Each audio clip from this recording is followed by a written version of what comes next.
What up? Who's my one? Who's my one person?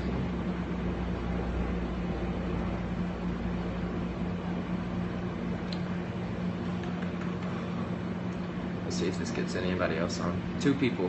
What up, 2 people? What up, 2 people?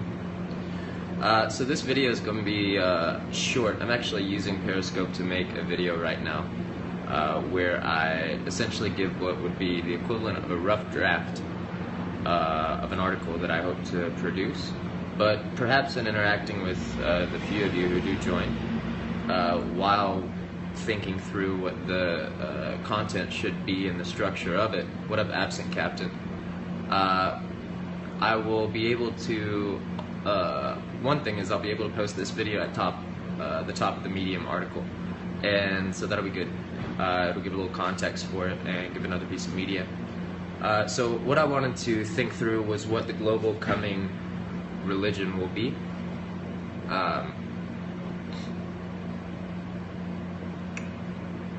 Through technology, globalization is happening, which is essentially where everyone can communicate. And as a result of their being able to do so, a new culture will emerge. And not only a new culture, but essentially a one world culture will emerge because of our ability to communicate. Our ability to communicate on a global scale is new, and a lot of our systems have not adapted to it. My question is this: what will happen to the individual psyche? What will happen to the individual naturally as globalization happens through technological means? So globalization will happen through technological means, and what will happen to personal religion within that process? Right now we have a world where there are a bunch of different religions. It's pluralistic. So you've got Muslims, Buddhists, Christians, Jews. We could keep going. The list goes on. We also have philosophical categories that can some people identify with instead of religions. Okay, and that need to be talked about. There are atheists. There are theists, and some people will claim to be a theist, but not choose a religion, insofar as they would say that they would claim there is a God. Some will claim to be atheist and not religious. Some will claim to be atheist and Buddhist. Buddhism kind of throws a wrench in the whole thing, because Buddhism... Hi Daniel. Buddhism kind of throws a wrench in the whole thing because it is a non-theistic religion. So if I were to break it down, it would go something like this. We have 7 on. New people, hey, if everybody who's on would let me know where you guys are joining from. This video is me doing a sort of live, without notes, rough draft of an article that I'm attempting to produce on Medium. You can go check out my Medium. It's medium.com/@JonathanWilson. It's spelled the right way, Jonathan, just like this. You can also follow on here. But what I do with these videos is essentially a rough draft of the article that is to come. So I'm trying to think through the content. If you guys want to comment, speak to me, it could develop it too. So it's a cool interactive thing. Also, this video will be posted on the article. So I think as a result of the nature of the... Okay, so we need to start with belief systems, or belief structures in your brain. The nature of the belief structures in your brain will be determined by the nature of the data that you are taking in throughout your life that develops those belief structures. The data that I took in was what we will now call dogmatic data.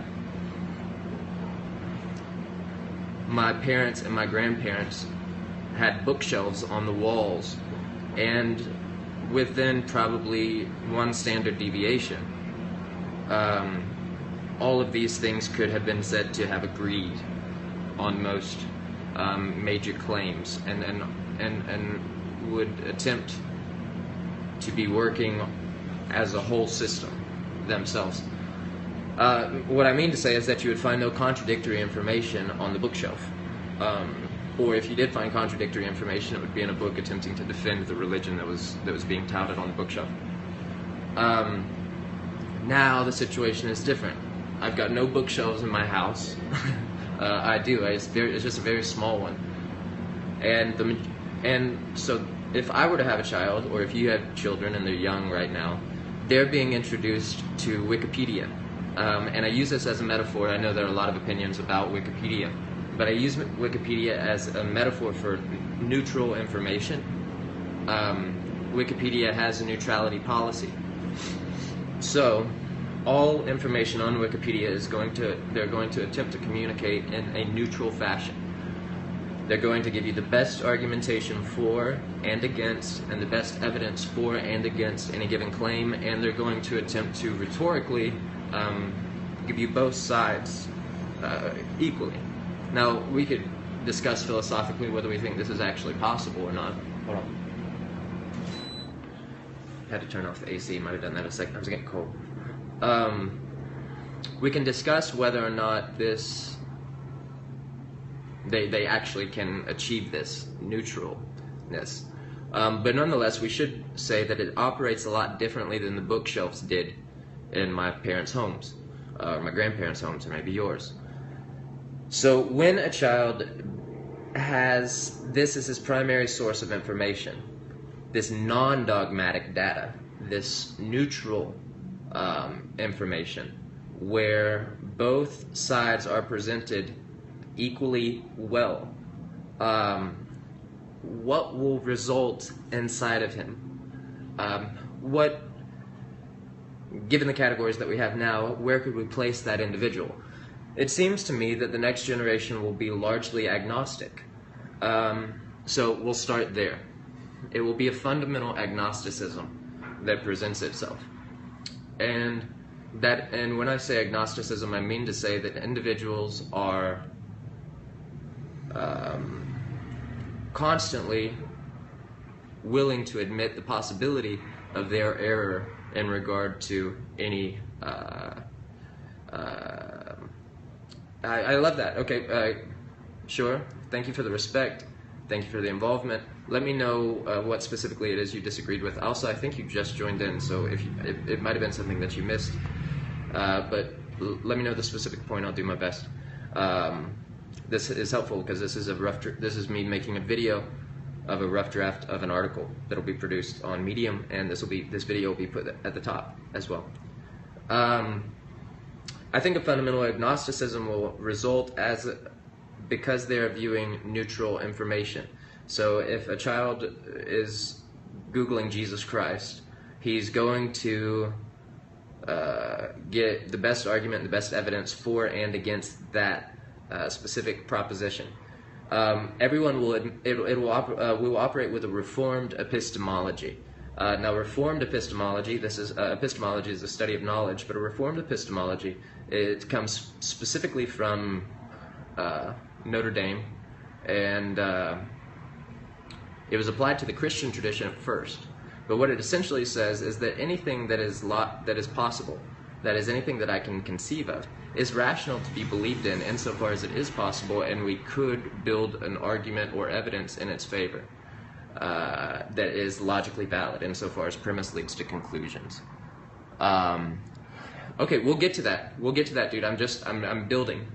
You're right. You're on the right track. I'm not going to deny that. Hi, Blue Dot. What I'm talking about now is a fundamental agnosticism. Okay? It's fundamental. This is the bottom layer. So it is a constant admission. And where does it come from? We now have built instruments. You're right, Absent Captain. We've now built instruments that can see different parts of the world than our eyes can. For example, we built instrumentation that can take in UV light. And we know that there are spectrums of light that do exist that our eyes are not built to take in. The only way that we were able to take them in is by building a machine out of matter, out of the earth, that is a new sort of eye, that can see a different sort of set of properties. And we looked and we saw them and we realized we don't take in all data. Now we've taken in that data, but we've taken it in to a different degree. We would have to discuss whether we have knowledge of UV light or not. You know, we know it's there, but I'm not sure we're experiencing it, or we're experiencing it through the machines. We could discuss that. But essentially what I mean to say is this, that we know as individuals, this thing right here, that I am only taking in a certain amount of data from the case, the world around me, right? And insofar as I know the data that I am taking in is limited, I cannot ever be certain. Why? Because it's always possible that there's argument or evidence that would counteract that which I am claiming to be the case. Yes, absolutely, and that's what I mean to show. This is where the fundamental agnosticism comes from. Is our realization that we don't take in all data. Okay, so when you admit that you don't, when you realize that it's scientifically verifiable that we do not take in all data, you then have to admit it's I need to walk around a bit more humbly, right?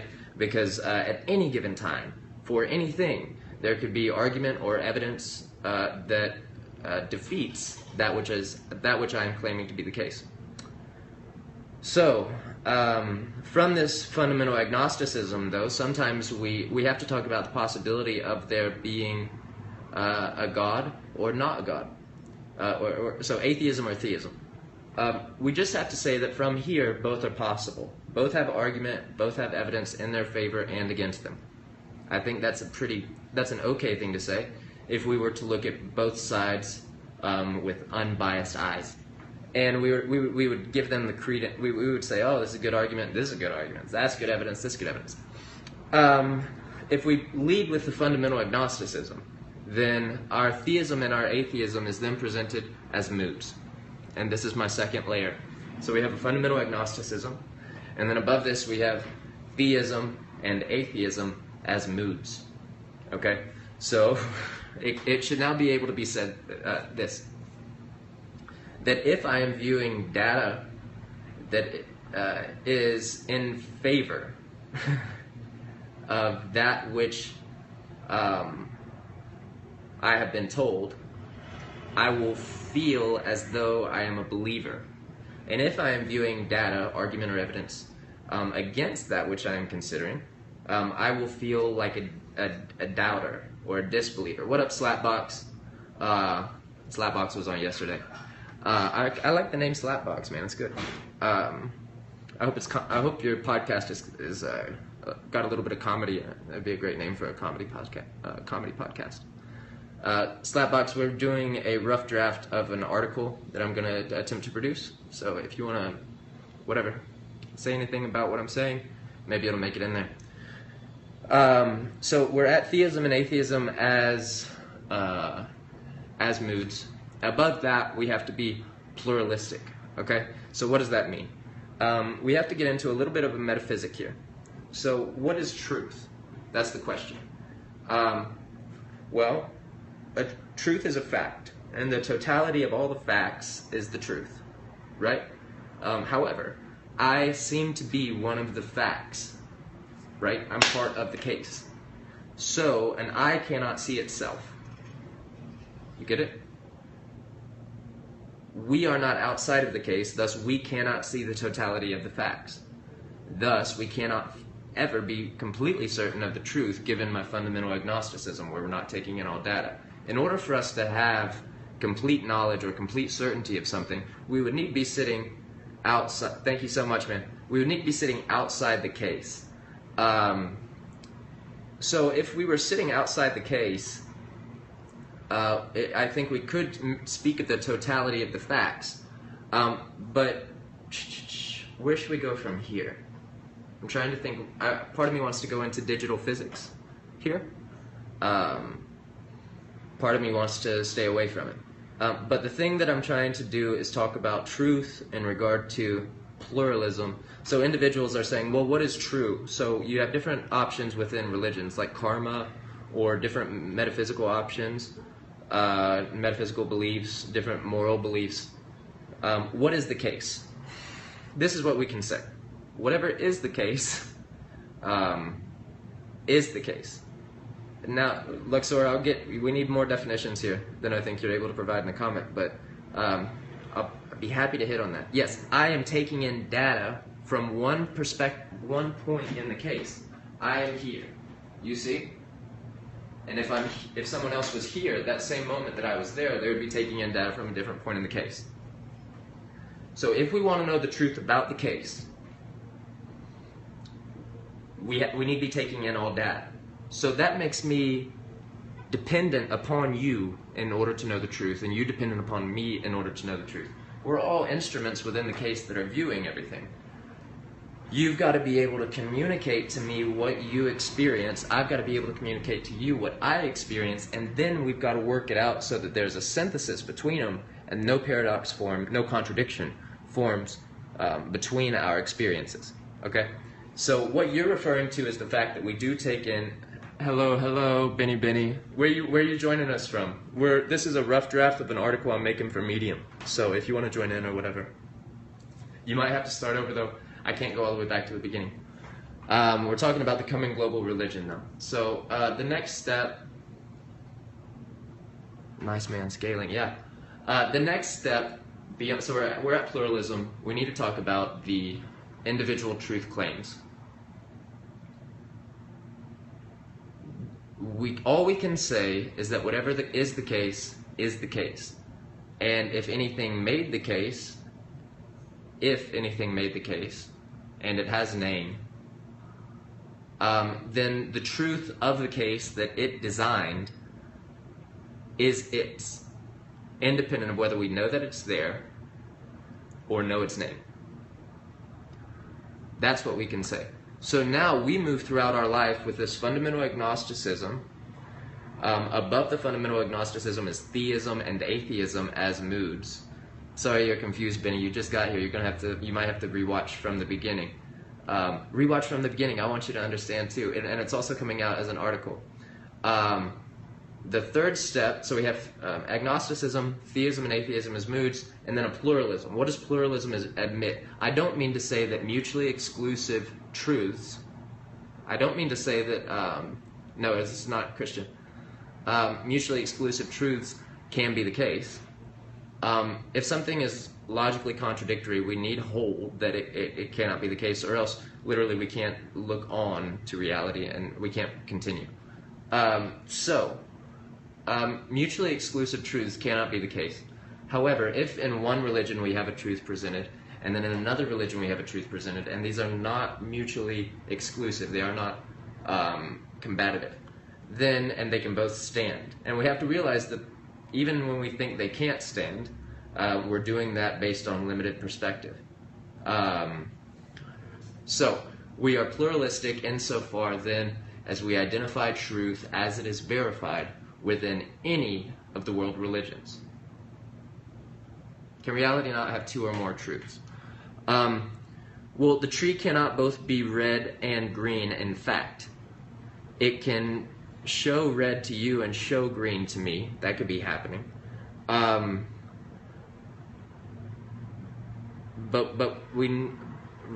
I think we need to say that the case is the case. So we have the fundamental agnosticism, theism and atheism as moods, pluralism, and then above the pluralism, this is where we get to what you're saying, dude.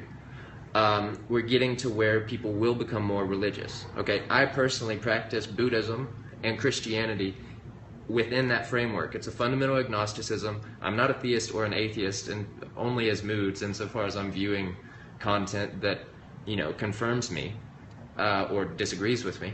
I'm pluralistic insofar as I admit to the truth wherever it might be within any religion, given that it's not mutually exclusive.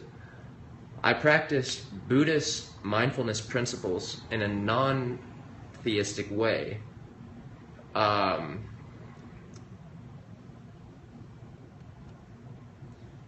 then also was raised, now we need to add this, so now people are going to begin to dedicate themselves to doxastic practice. I'm trying to get us to do that, buddy. I'm trying here. I'm trying to give us the framework that will allow us to operate as a unified whole, even within a pluralistic world that is being globalized through technology. Okay. So, and then above that, so as you said, I forgot who said it, but someone said we will become more religious. And I think you're right in a sense, insofar as we will become to practice doxastically. We will do things like mindfulness meditation, Bikram yoga, CrossFit. These things will become church. Okay? Transcendental meditation, Bikram yoga, and CrossFit will become perhaps the global practices. Your cheat day is fasting. You see? Your diet, your paleo diet, then is your Mosaic law. Do you see? These are the things that will come out. This is and this will be the shared global religion. We will devote ourselves to these practices agnostically. We will not know that they're producing anything, but it will be a very realistic and human endeavor insofar as we say, I am at least my body here, and we will then move forward in attempting to take care of it. So at this point, I would say that I am agnostic, theistic, and atheistic as moods, pluralistic, Buddhist, Christian. Buddhist Christian insofar as Buddhist is non-theistic, and I don't mean to say I'm a Christian insofar as I was raised within the Christian tradition and still do consider that I turn to that at times. In times of prayer, sometimes I use the name of Jesus, for example. But that's only when I'm really, really scared. You know what I'm saying? Two, there's this meditation. At times, when I'm really scared. I mean, don't act like you don't sometimes throw a Hail Mary up. People have said that. Yeah, people have said that. But you have to pray agnostically. Do you realize that I don't know if anything's listening? I don't know its name. So we have to learn this is the question. What are we going to do now that we realize we don't know what to do? And this becomes the question of politics, I think, then. We band together as humanity in agnostic fashion, with each devoted to one or multiple. Maddie Fresh, what's up? Benny doesn't get it. Benny's got to start over, or maybe I'm just talking bullshit, but we'll see. If you get it, if any of the 6 who are wrong get it, give me the hearts so I can see. You can just tap right there. Thank you, guys. So somebody's getting it. There's some different colors. We got different people getting it. We got 3 or 4 out of the 6. We've had 6 on for a while. Okay, so we are going to everyone is going to, we're all slowly realizing that which we know and that which we don't know. We're all going to admit that which we don't know. The majority of religious propositions are things that we cannot verify inherently because of their nature. And so the whole world will then become agnostic fundamentally in regard to things that have not or cannot yet be verified. From that agnosticism, what comes? It seems as though a humility should come. And then it is within that agnostic context, as well as the continuing context that I built, that people will begin to devote themselves to doxastic practices from old religions, name them different things, brand them different things. What I mean to say is that our doxastic practices will become very focused on the body and maintaining it, because we will realize that we cannot verify any future life or anything like that. It will be about mindfulness in the present moment, enjoying that, and then 2, maintenance of the body. It's not that we need to admit that we are wrong. I mean, we need to admit that we all could be wrong, and that it's from this admission that this possibility of our error that humility can come. Not doing the Illuminati thing here yet, at least. Maybe we'll discuss it later. I'm not doing it here. That's the basic breakdown. Thank you so much, Blue Dot, for stopping by. It's probably going to be over soon, but that's the basic breakdown, I think, of what the global religion will be. It'll be a fundamental agnosticism with theism and atheism laid over as moods, a pluralism then insofar as all that is true, independent of what tradition it's found in, is admitted as truth. All truth is God's truth if He's there and if He has a name. Beyond that, we will devote ourselves to doxastic practice within traditions, perhaps even the study of one tradition or another at certain times in our lives over all the others, and identify with that, or identify in community with that. So thank you guys so much for listening. This is going to be an article on Medium. That's medium.com/@JonathanWilson.